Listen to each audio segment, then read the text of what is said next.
You should see my screen right now. So welcome to today's class or workshop. And let me go ahead and turn on my camera to properly introduce myself. My name is Josh Brothheim. Hi, I am the training manager at Sumo Logic. And today what I'm going to be talking about is advanced tracing within Sumo Logic. Hopefully that's not a big surprise to you today for today's content, but that's what we'll be discussing. We'll be together for about an hour. So sit back, relax, enjoy. We will be doing some labs as well. So while I do want you to sit back and enjoy the content and learn something, of course, we'll be doing some interactive labs and exercises. So we'll keep things moving for you as well. I'm going to keep my video off, just saving a little bandwidth, but this is my face. Good to see you all, and let's go ahead and get started or continue. Our objective today, or our agenda for today, is pretty much we're going to hit all these topics here. So starting with an introduction, and I just introduced myself, so we're already along our way. We're going to talk about observability within Sumo Logic. What do we mean by observability? And then what do we mean by observability within Sumo Logic? Might be an obvious answer, but we're going to make sure that we're on the same page with those answers. We're going to talk about tracing with Sumo Logic Coffee. So we have a fun example for you, use case that we're going to work through today, and it's going to revolve around coffee, which is something we probably all can relate to, especially at this time in the morning, or at least for our West Coast people. I apologize if there's noise in the background. They're doing a construction in my neighborhoods here, so I do apologize, but hopefully it's not too bad. After the Sumo Logic Coffee, we're going to talk about service maps, a new feature to Sumo Logic, which is going to give you a great overview into your application's health and environment. And we'll look in that more detail, of course.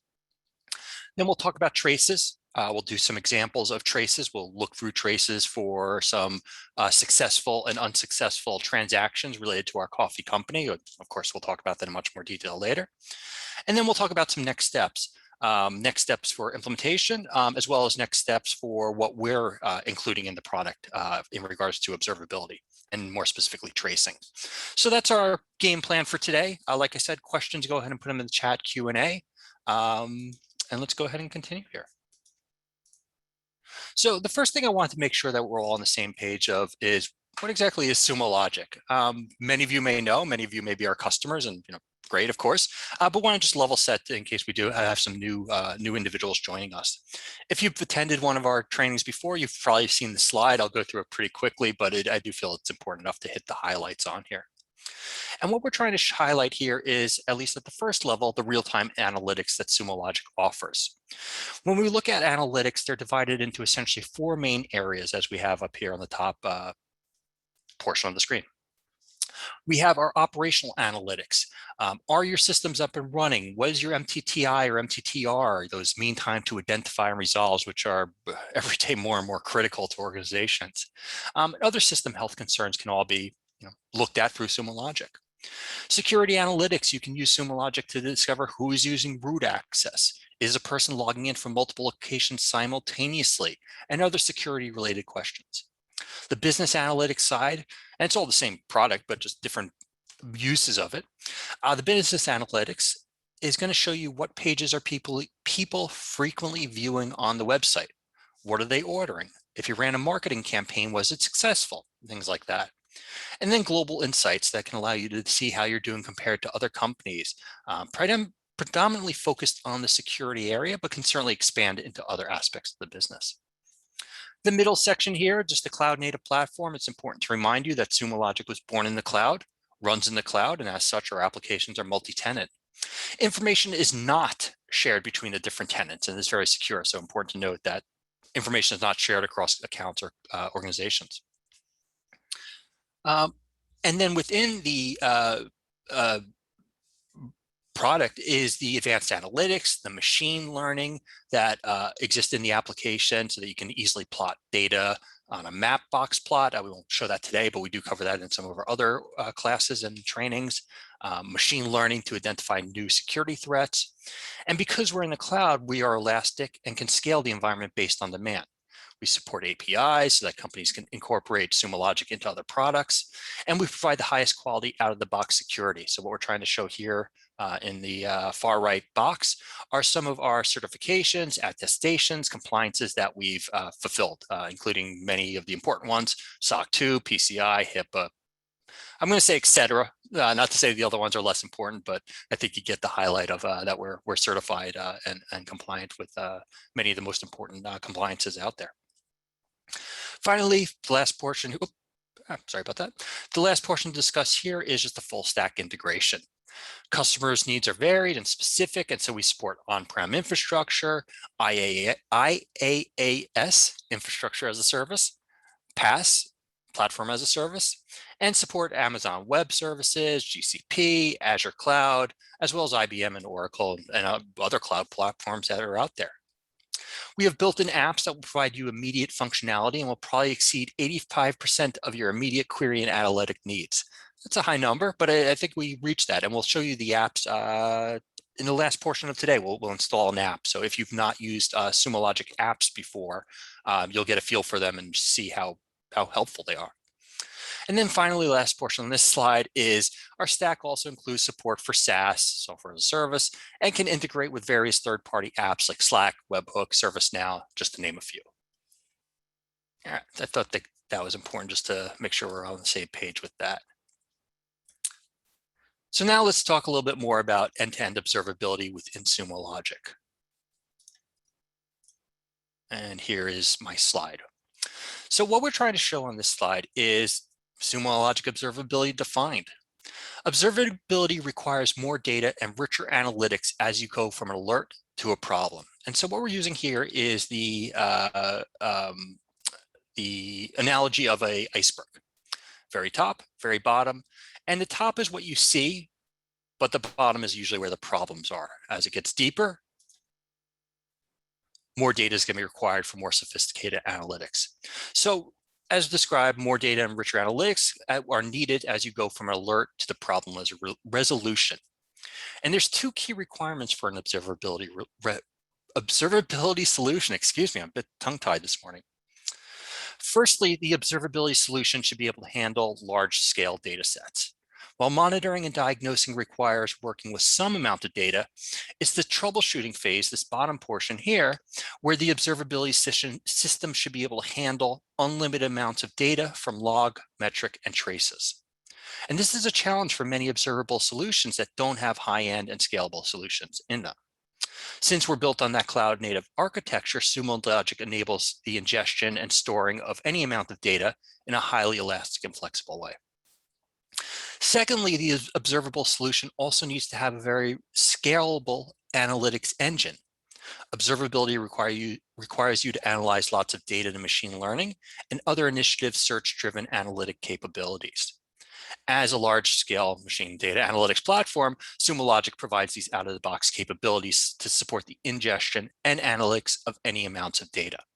And so once again, with this slide, we're showing the three kind of steps in troubleshooting. We'll talk about these in more detail shortly: the monitoring, the diagnosing, and the troubleshooting. Where we're going to be focusing primarily today is kind of in this, mostly in this area here around diagnosing. We're going to go into here a little bit of monitoring, but primarily looking at step 2 and 3 for today. There we go. Now, monitoring and observability, they're different. Two different words, two different meanings, and wanted to distinguish the two because they do get used interchangeably. Not really at Sumo, but just in general. What's the difference between monitoring and observability? At face value, you might say they're both the same. We're looking at something and keeping track of how it's performing. And, at face value, we might kind of be correct, but it does go a little bit deeper. With monitoring, which we're showing on the left-hand side of the screen, what we're showing is monitoring is about telling you the state of a system by looking at parts that have been configured to be monitored. If a part of the system isn't monitored, then you're not monitoring it. Kind of obvious, but it's also true. So you're not going to have any idea what's happening in there unless you've gone ahead and said, look at this part, monitor this section. And that makes knowing something is wrong kind of hard. Observability goes deeper. It goes beyond monitoring by bringing together logs, metrics, and traces to give you a broader view and a deeper context. Knowing something is wrong, and more importantly, being able to find out why.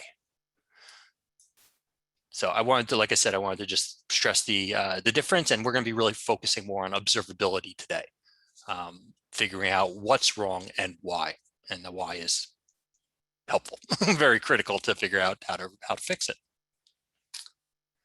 This is a fun quote. Well, I was going to say fun for me, but I enjoyed this quote, and I thought it was it's appropriate for kind of this discussion that we're talking about. The quote says, as it says right there, "We replaced our monolith with microservices so that every outage could be more like a murder mystery." And that's what you start to feel when you use microservices, is you start to see what's going on, what's going wrong, where things happen, where things didn't happen, and you start to look at it through the lens of like a murder mystery. If you take the analogy of the old board game slash movie of Clue, you're essentially trying to figure out that, Mr. Mustard, killed somebody in the observatory with the wrench or whatever it might be. And so that's with observability, you can start to look at those pieces and figure out what went wrong, what caused them, and ultimately how to resolve them. All right, a couple more colorful charts here to drive home the points here that we're talking about of observability. So one aspect to achieve end-to-end reliability is a unified observability platform. So what does that really mean? Well, starting on the left-hand side of the screen here, it means it's required to get all bits of data telemetry to perform the tasks that teams who are in charge of reliability, DevOps, DevSecOps, from each and every layer that affects the application. This data could be coming from hosts, servers, from application components like databases, security, microservice infrastructures, cloud infrastructure like AWS, et cetera, even K8 clusters, Kubernetes clusters, excuse me. And beyond that, your CI/CD pipeline, your CDN services, and your load balancers. It's required to have all relevant data such as metrics, metadata, logs, and traces in your Sumo Logic platform for visibility. This allows you monitoring alerts to give you what is happening, that information that's going to be critical there. And then to diagnose the trace spans to figure out where it's coming from. And we'll look at diagnosing those trace spans in about 20 minutes. And then in step 3 here, the troubleshooting. So step 1 is monitoring, detecting. Step 2 is diagnosing, identifying. And then step 3 is troubleshooting, the root cause analysis. Do you have too many alerts and tracing that and root cause analysis features that might end up being noisy? And with the troubleshooting, you can start to eliminate that noise and figure out what is really the root cause of the application problem. And so like I mentioned, we're going to be primarily focusing on step 2 here today, but we'll be going into kind of all of them a little bit here and there. All right, a few more slides. Now this slide is around observability value and around different teams that might utilize observability. And we use these as teams, personas, kind of however you want to identify them. But the first one we want to talk about is the SRE and DevOps team. And those individuals are responsible for monitoring the health of the application that needs observability. And this is how they can quickly monitor, diagnose, and troubleshoot applications health issues. And so they can use these 3 components of observability to improve MTTI and MTTR. Observability also helps the software engineer in the team by providing visibility into the software pipeline. By collecting information about that pipeline and identifying the issues within the software delivery process, teams can improve the quality as well as the delivery of their application. And then finally, observability also helps security teams such as DevSecOps ensure the security posture of their applications. What's unique about the Sumo Logic observability solution is that it addresses all the needs of these teams and personas in one integrated platform.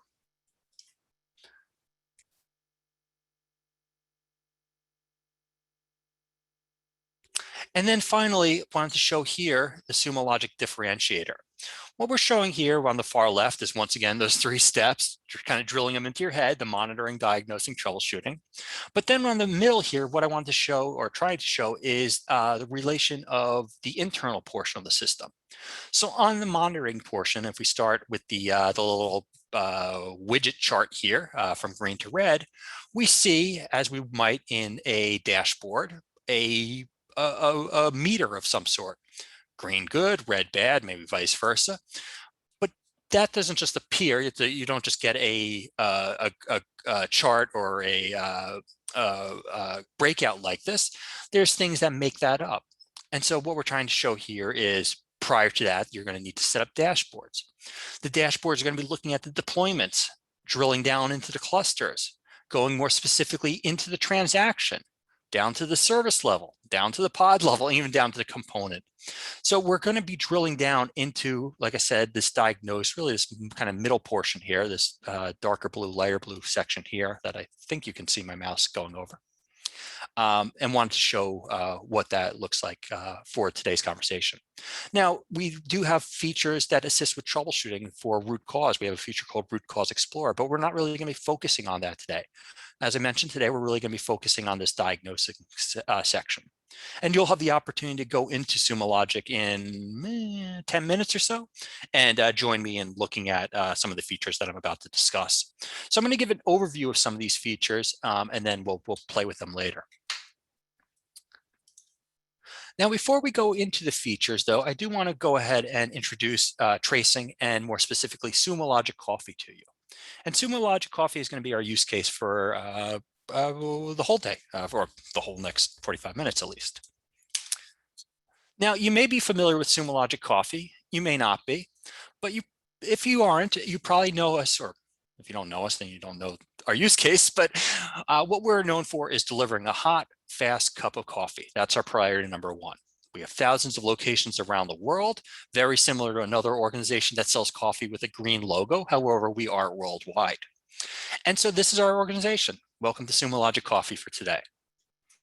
Now at Sumo Logic Coffee, once again, our goal is to deliver a hot, fast cup of coffee. And a successful order at Sumo Logic Coffee may seem very straightforward. I go in, I order coffee, I get it, and I drink it.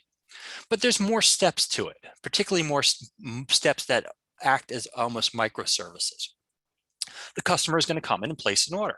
The order is going to post to the barista. The barista is going to initiate the coffee machine, which is going to do the real work here. The machine is going to check that it has adequate bean levels, adequate ingredients, and then it's going to grind those beans for that cup of coffee. The machine is going to check that it has adequate water levels and then add water if needed or when it's needed. Once that coffee is ready for the customer will pay for the order. The credit card will be approved. Customer picks up their order, and now they've successfully ordered and received a cup of coffee. And that's an example of a successful transaction, one we hope to replicate millions of times each day across the world. And here's a quick review of the trace that we're starting to break down Sumo Logic into. So as discussed, here are kind of the 10 or so steps in the order process, but it actually gets a little more granular than that. So in our scenario here, we have Abel, who is a coffee lover. He drinks coffee every day. He loves it. Can't get enough coffee. And he uses our, as we say here, our awesome app to order Sumo Logic Coffee. So he goes onto his phone, he uses the app, places an order for coffee, and what happens next? Well, that's what we're going to talk about right now. When he does so, the order goes to Sumo Logic Coffee, and the barista turns on the coffee machine as described. There's other aspects that are taking place during this cup of coffee. The machine service, as I started to describe, creating or taking the coffee, taking the water, combining them to make the cup of coffee. The payment system, we don't give free cups of coffee at Sumo Logic, although at Sumo Coffee, excuse me, sometimes we do. But typically you're going to have to pay for it. Well, payment is going to need to go through these services or these systems. The payment system, the calculator service, how much does the individual need to pay? If they're ordering 2 cups, the order should be twice as much. Calculators going to need to calculate that. And then SQL records as well. And so these are all aspects of when Abel orders his cup of coffee, all these different services and environments are being triggered and being kicked off. Within the observability at Sumo Logic Coffee, even the simplest 3-tier application requires going through a load balancer, 2 servers, a database. And so what we need is a view into the app's environments. And we're going to talk about those views now in just a second through Service Map. But what we see here is the Sumo Logic application of coffee, and then we have a database, Kubernetes, AWS all being used. So like I said, lots of different processes running at the same time. Now, how can we look at these environments through a nice lens? Well, service maps are going to be one way to start doing so. The service map is going to look very similar to the example that you see in the GIF that's animated, and I hope it's animated for you. We'll look at this interface in just a few moments, but want to talk through it first. What it is, well, as it says, a high-level view of the application environment. So in this case, we're looking at our application name for our Coffee Bar app, which is our Sumo Coffee app. That's what we've kind of the internal name is Coffee Bar app. And what we see are those different services that are part of this transaction. We see the coffee machine. We see the coffee bar. On the far left, we see the machine services with the water service and the coffee service, and we'll look at those more specifically shortly. Then on the far right here, we see the cash desk, which is responsible for the transaction of the payment. We see the calculator service, which is a little grayed out right now. There you go, now you see it. And we see those SQL accounts. Now, this is an overly simplified version of a service map.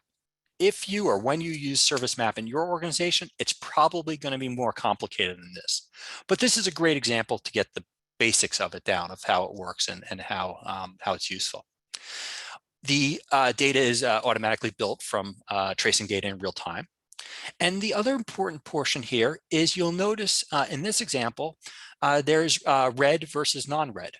In the bottom left, we see that red indicates errors. So that's good that we're seeing errors. Bad that errors are occurring, but at least we're able to visually see them with the red. And what we'll be able to do shortly is, as we see here with the mouse over, we get some indication of what has gone wrong. In this case, it looks like latency is the big issue right now. Now, when we go into service maps together, that may not be true. We're going to be looking at new data, but in this case, this is what it's showing us. So it's giving us a great, just very simple visual representation of our environment. So service maps are a great feature, and like I said, we'll use them in a moment. Traces by service are another way that we can go ahead and look at what is going on in our environment. When we're looking at traces, we're essentially looking at transactions. Each one of these traces is a transaction. What we're going to use this for shortly is to look at the different transactions and see how they're performing and try to understand when they're not performing properly, why not? And we're going to use this status code column to help us with this. I'll talk about it in more detail once we get to it, but we'll be able to use this to help us understand what is going wrong with these orders and then how to resolve them. And not every order is going to have a problem. I should mention that. When we're going through today's portion, the majority of our orders, people order the cup of coffee, they get the cup of coffee, and they're happy. But we're going to use some outlier examples of where things did not go properly and try to figure out what went wrong in those scenarios. I don't want to give too much more away of the scenarios because I think it will be fun to work on together. And then finally, Trace Viewer. The Trace Viewer is going to allow us to look at individual traces, so essentially individual transactions, and help us understand what went right and what went wrong. In this case, for this top one here, we're looking at a successful transaction. We know it's a successful transaction, well, because I'm telling you it's successful, but more importantly by the status code up here. And we'll use these status codes again, and I'll go through them more thoroughly. But in this case, a status code of a 200 is a good thing, a successful connection, a successful transaction. Now, what we're going to look at shortly, though, are transactions that are not successful. Here we have a 503. It's not a 200. It means it's not successful. Now, why was it not successful? Well, that's what we're going to show you in traces shortly. But at a high level, we can still talk about it on this screen. This screen is going to show us that the transaction occurred. And what we're going to be able to notice or view are the errors that are identified by those services that have a red horizontal line. So you'll notice in the first or the top portion with the 200, there are no red horizontal lines. On the bottom, there are. Now, with these lines, we're going to be able to utilize them to figure out what has gone wrong, but like I said previously, I'll lead into that when we get into traces. So those are going to be the three major areas we're going to be talking about today. And let's go ahead and start talking about them. Excuse me. So service maps, let's go ahead and jump in and start using them together. So for today, we're going to go ahead and log into the system using a shared set of credentials. Let me go ahead and paste these credentials into the chat, just so you have them handy. Come on. Let's see, what is it not pasting? There we go. Sorry about that. So we're going to go ahead and log into service.sumologic.com, which hopefully you're familiar with, to get into Sumo. For today, we're going to use our training credentials because we want you to look at a training scenario that's in the environment. So we're going to use the credentials of training plus analyst number. You are going to pick a 3-digit number between 001 and 999. We have a pretty small group today, so you don't even need to tell me what you chose for the 3-digit number, but go ahead and choose one. And then you're going to use the password of logic March 21 with an exclamation point. So that's capital LOGIC, capital M ARCH, 21 exclamation point. So go ahead and log in right now. If you need help or have any problems logging in, certainly let me know. I'll give you all a moment or two. Once you do get logged in, if you wouldn't mind putting in the chat just that you're logged in, or the 3-digit number you're using, just so I have some confirmation that you're in, and I'll go ahead and give everybody a few moments. And so once again, service.sumologic.com, training plus analyst number, 007, 324, 235 as John just chose, any number in between or above or below. And then that password of capital LOGIC, capital M ARCH, 21 exclamation point. As a reminder, or if this is the first time you're entering our training environment, this will be repetitive, but if you haven't heard before, so this is a training environment. You do have ability to utilize these credentials after today.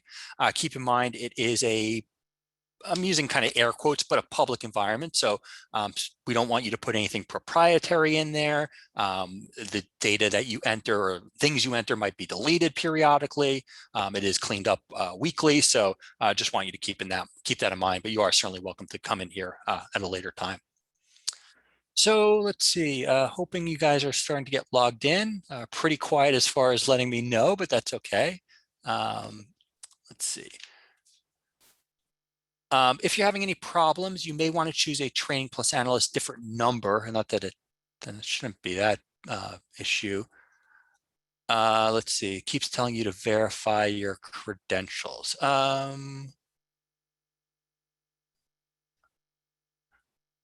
That is strange. Is anybody else having issues or not, either way?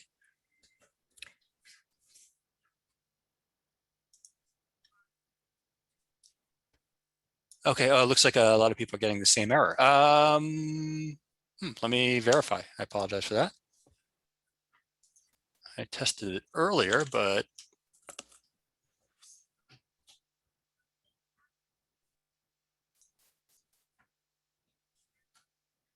and also John suggested make sure, or if you can copy the information from the chat, that might help. So training plus analyst, I'm going to use 456 at sumologic.com, and I'm going to use logic, capital M-A-R-C-H. Whoops, I think I typoed that. L-O-G-M-A-R-C-H, 21 exclamation point, and please verify your credentials. Why don't I follow up with IT and see if I can, if you can show them what's going on from your other login, I'll try and make sure that we're not experiencing an issue. Yeah, please. Thank you, Stacy. Yeah, I'll go ahead and continue and show you everything. So apologize for the issues. Oh, I think I see the issue. I apologize. This is totally on me, as it should be. I entered the password incorrectly. Excuse me. It should have been Sumo March 21. I just apologize about that. Yeah, so once again, training plus analyst number, but the password Sumo March 21, not logic 21. I apologize. So give that a try. That should, yeah, there we go, Bruce. Thank you. Bryce, excuse me. So yeah, that should be successful. So thank you. Good. All right, now you're getting logged in. Great. Okay, so let's go ahead, and even better now, we can play along with this together. So if you're logged in, or once you're logged in, let me just clean up my screen so we're all on the same page, the same view. And this is the screen you should get. If you've been in Sumo Logic before, which I hope you have, if not, that's fine.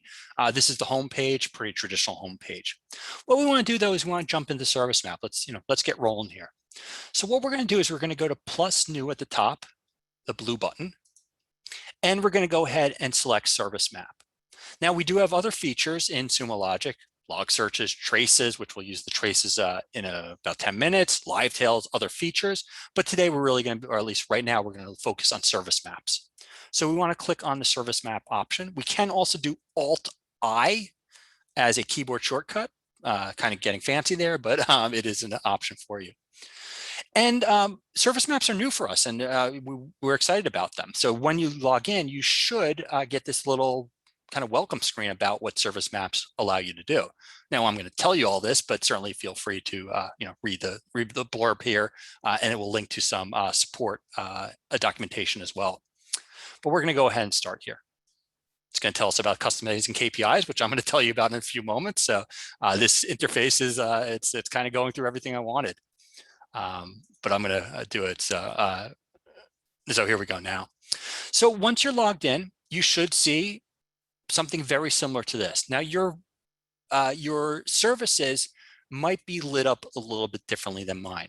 Remember, blue is normal, good. Red is abnormal, or an anomaly of some sort. So what we're seeing here, and I'm going to refresh just to see if the data changes a little bit, and it may. Yeah, it's changing. It's real data coming in.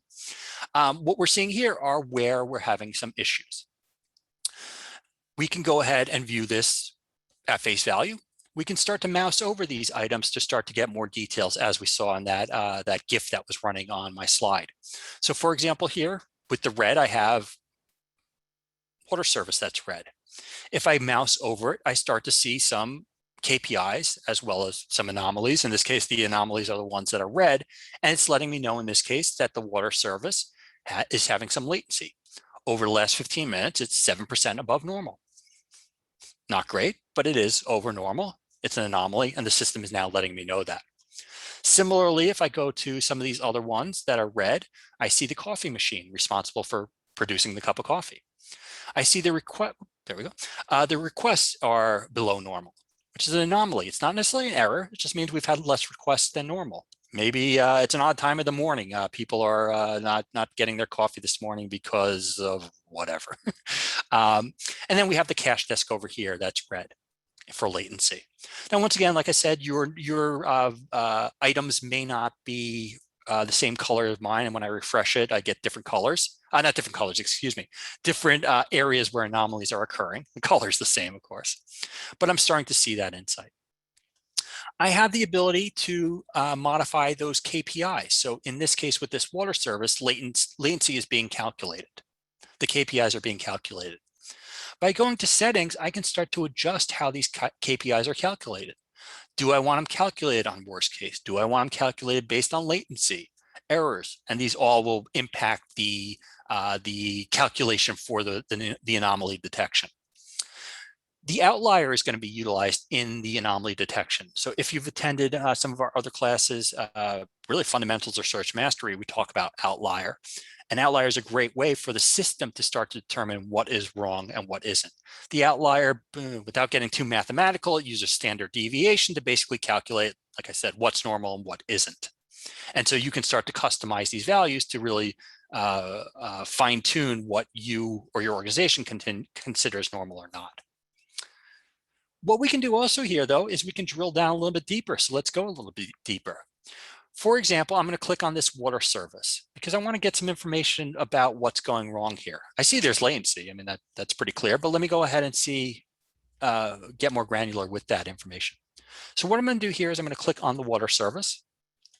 And when I do so, on the right-hand side of the screen, a window or box should kind of appear in the UI. And it's going to give you the information that we moused over on. So we see the latency, the request, and the errors. But it's also going to give us the ability to open this in another portion of Sumo Logic to start to drill in here. So what I can do is I can go ahead and open in And I have the ability to choose what type of view I want to see this data. So I'm going to go ahead and select Entity Dashboard first. When I do, I get a Service Application View dashboard. I'll give you all a few seconds to let it load.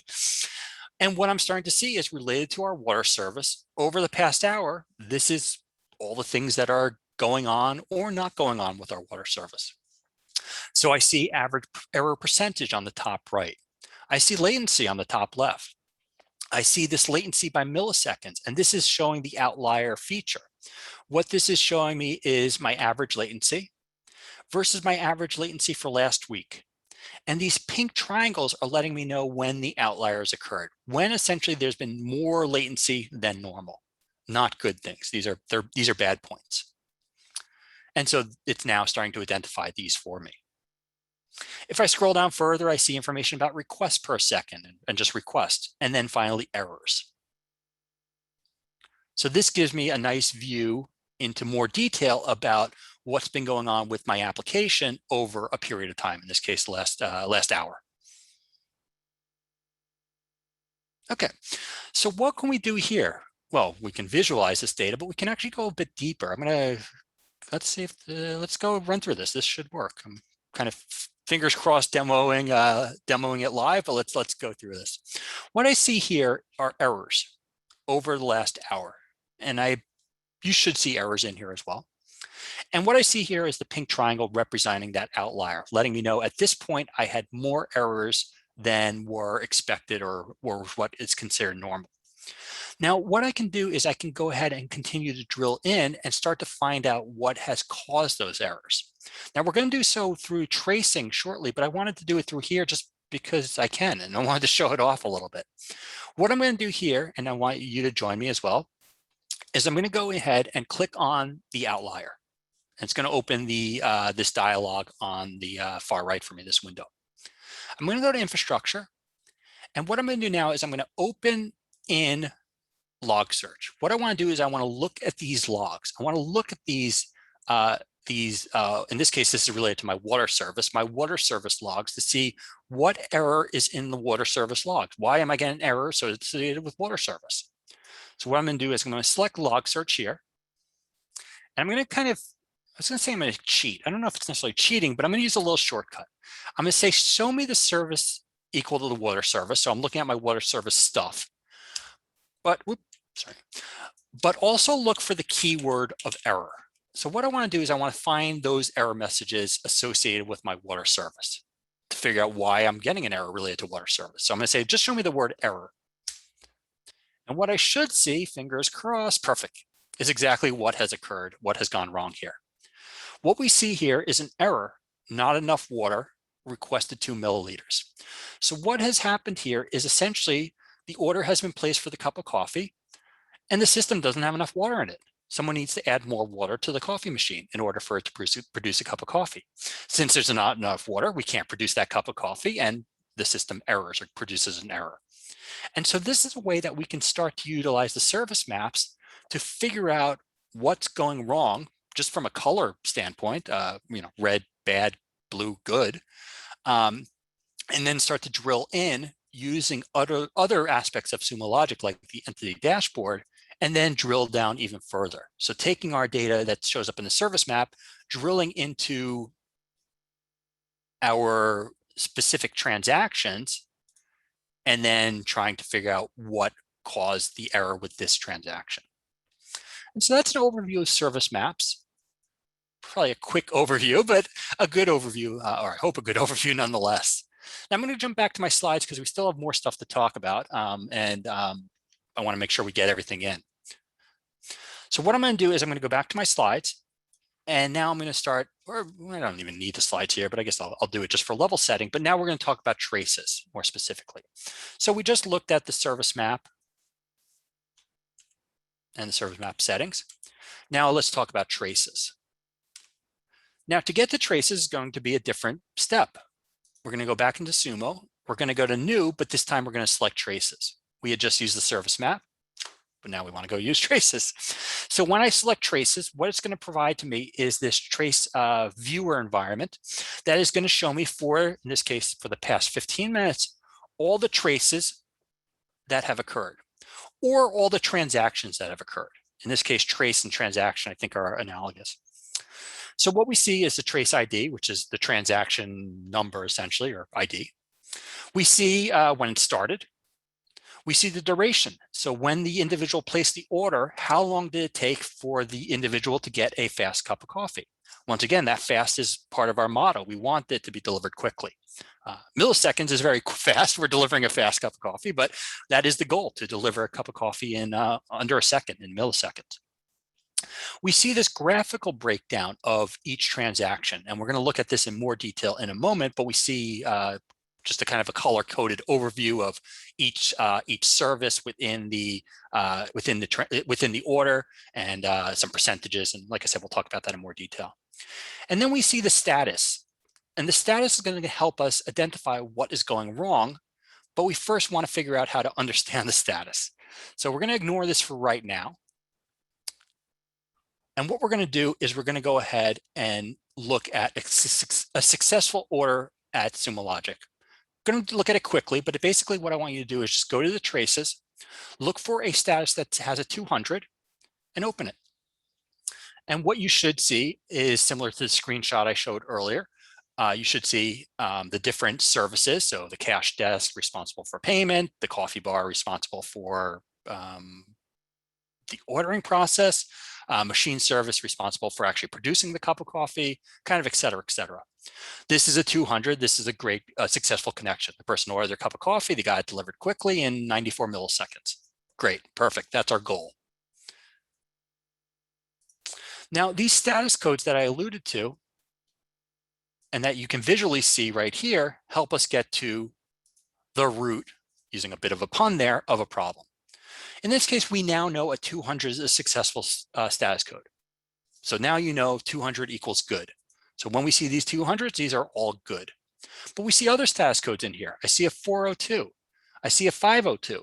I see a 503. What are those status codes equal to? What do those tell us is going wrong?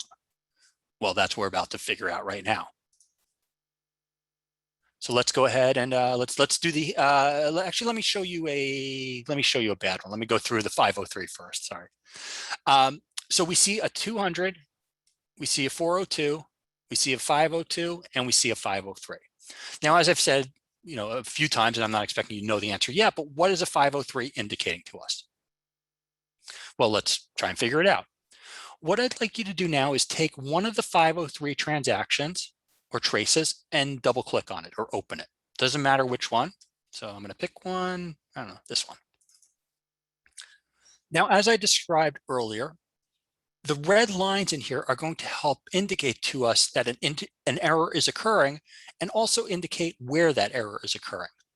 The lowest level, the root of the problem, will show us what has gone wrong. So here we see red lines at the top level. We see them at the next level, the lower level, and so on and so forth. But what we get to see is the lowest level where the red line occurs. And that's right here. And I'm going to click on this blue box. Now, I don't know what a 503 is yet, but I do now know that a 503 does seem to be associated with the water service. Here's the water service, and it's red. Something with the water service is not working properly. Now, what's not working properly with the water service? I don't know yet. So how can I figure it out? What I want to do is I want to open one of these traces in the logs. I can choose to open the span ID or the trace ID. I'm going to use the trace ID, which is going to give me a more thorough picture of the entire transaction, but feel free to choose either option. And what I should now see is my transaction. And if I scroll to the very bottom, I should start to see the transaction and also what has gone wrong. So what I see here is, here we are down at the bottom. We see the order was received, and the order is going to need 17 coffee grains. The coffee grains are going to be distributed by the machine. The machine is going to need to add water in the form of 2 milliliters. Here's our error. Not enough water. And so this is what a 503 indicates to us, as well as anybody monitoring the system, is that there is not enough water in the machine. Someone forgot to fill it up or whatever.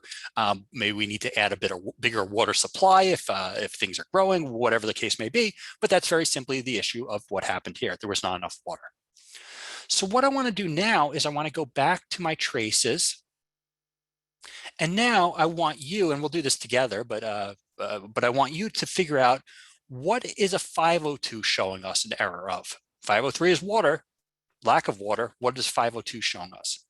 In addition, what is a 402 showing us? So I'm going to give you I'll give you, I don't know, 2 minutes or so to start to play with this. And then I'll go ahead and expand on it. So we want to look at a 402 and a 502. And let's do them in reverse order. Let's look at 502s first, and then let's look at 402s. So go ahead. And also, if you think you know what caused the error for a 502 or 402, go ahead and put in the chat as well. All right, already on it. Patrick has found it. So let's go ahead and let's see if Patrick is correct. I think I just said he found it, so maybe I gave it away, but let's confirm what's going on here. So we're going to take one of these 502s and we're going to open them up.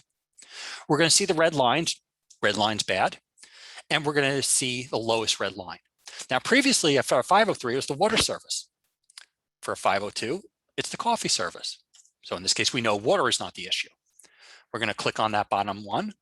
We're going to open, I'll do a span ID this time just to show the difference. And what the span ID is showing is that particular portion, not the whole order, not the whole trace, not the whole transaction, just that particular span. And what we see here, the order was received for coffee grains, lack of coffee grains. So exactly as Bryce and Patrick found, 502 tells us there's a lack of coffee. So if we go back to our traces, we now know many of our orders were successful, but there's many that did not have enough water or not enough coffee. Now 402, what is that indicative of? So I'll give you a minute or two to jump in. But we're going to do the same process. We're going to choose one of the 402s. And we're going to look for the red lines. Now, we should notice, and I did say I'd give you a moment to do it on your own, but sorry, I'm so eager this morning, I guess, to show this off. We have the red lines, but it's not over here on the left-hand side of the screen. It's not related to water service. It's not related to coffee service. All those seem to be working just fine, which is great. What is it associated with? Well, as we see here, it's associated with the green, which the green indicates there's a problem with the cash desk. But more specifically, as we drill down into the red, and then we open in the span ID, we should see the cause. We see the order, payments in progress, the system is getting the product price from the database, or querying the database for the price of product right here. It's calculating the total price of the espresso.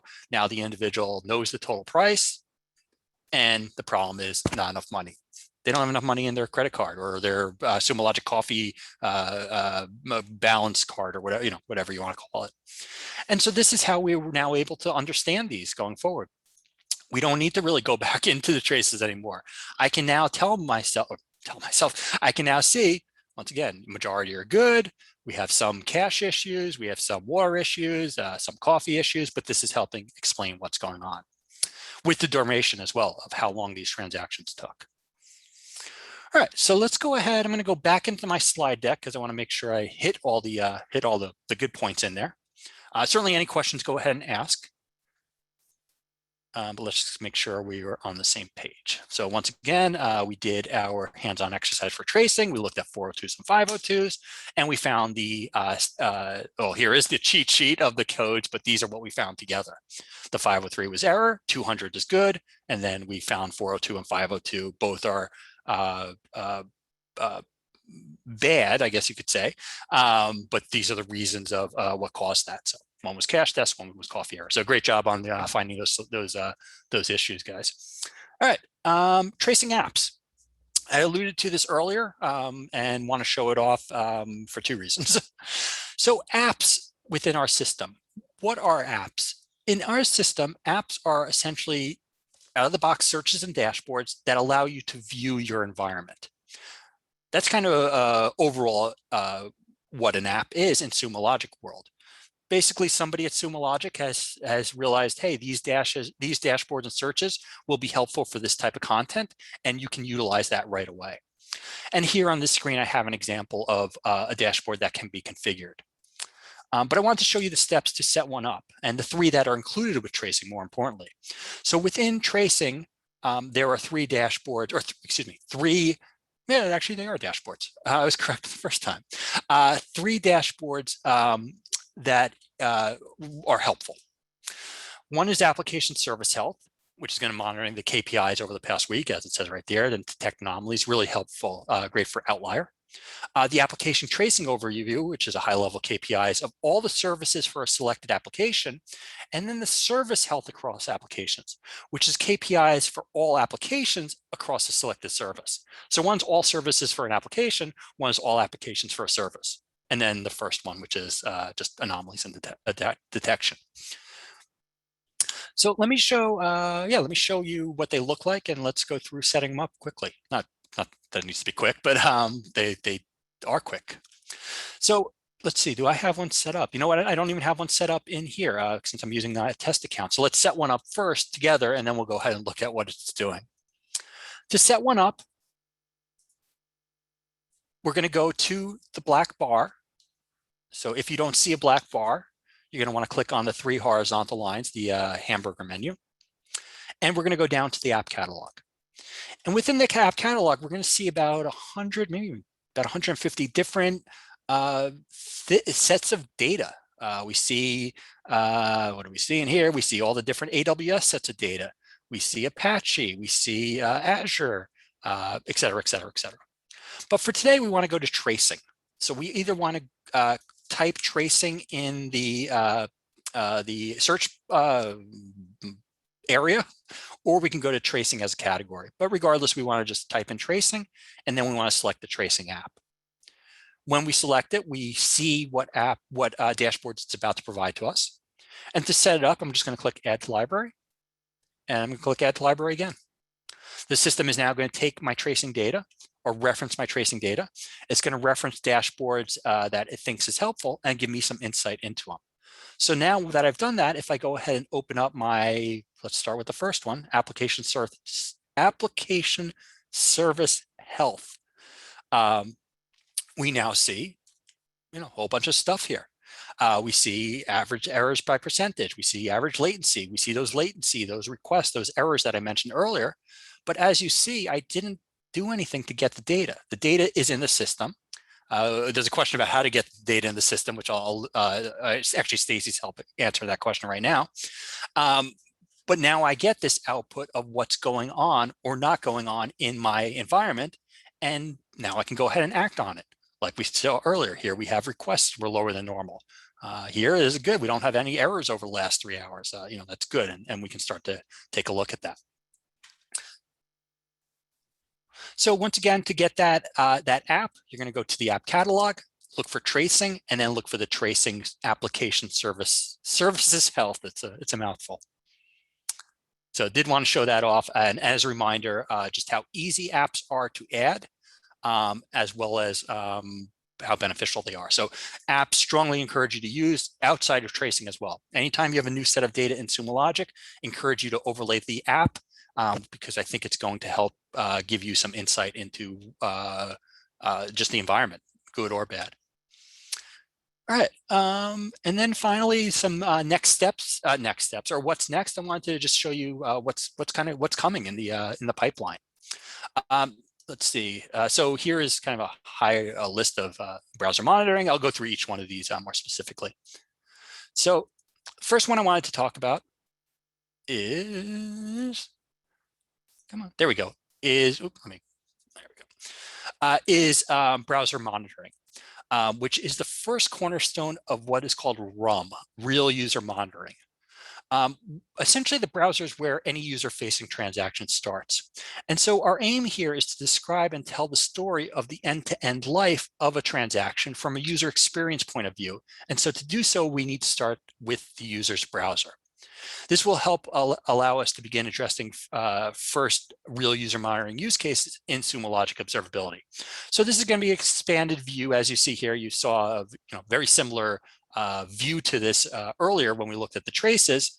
The RUM, or the browser monitoring portion of it, will give you more information about the browser aspects that the user is utilizing, which is a request from you guys. So this is something that we and customers feel is important and will be launched soon. I'll keep it vague, but soon. Span Analytics. Span Analytics is all about applying the power of the Sumo Logic search query language to the raw tracing data. So as you can do so with log messages where you can create a query, you'll be able to do so with traces. And that's what we're trying to show, not trying, but showing in the top section here.